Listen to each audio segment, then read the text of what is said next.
இந்த விடியாத திமுக ஆட்சியில் பொம்மை முதல்வர் மு.க. ஸ்டாலின் தனது 2021 தேர்தல் அறிக்கையில் 100 நாள் வேலையை 150 நாளாக உயர்த்தி தருவேன் என்று 100 நாட்கள் வேலை திட்டம் 150 நாட்களாக உயர்த்தி வழங்கப்படும். மக்களை ஏமாற்றியது போதாது என்று பித்தலாட்ட ஆர்ப்பாட்டம் மூலம் மத்திய அரசு 100 நாள் வேலையை 125 நாளாக மாற்றி அமைத்ததை எதிர்க்கிறது. 100 நாட்களா இருந்த வேலை வாய்ப்பு 125 அதிகரிக்கப்பட்டிருக்கு.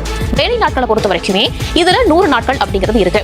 தற்போது கொண்டு வந்திருக்கக்கூடிய திட்டத்தை பொறுத்த வரைக்கும் 125 நாட்கள் அப்படிங்கறத வலியுறுத்தி இருக்காங்க.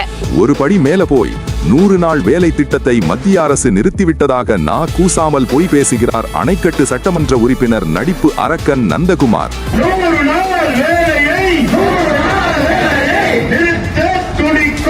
ஆனால் உண்மையில் திமுக ஆட்சிக்கு வந்த பிறகு 100 நாள் வேலையை 30 நாட்களுக்கு கூட நடத்துவது இல்லை. 100 நாள் வேலை தானே சொல்லியிருக்காங்க. ஆனா 100 நாள் ஒரு நாள் கூட செய்யவே இல்லை. 30 நாள் தான் செஞ்சிருக்கிறோம். மிஞ்சி போனா 35 நாள் தான் செஞ்சிருக்கிறோம். யாரை ஏமாற்றுகிறார் நந்தகுமார்?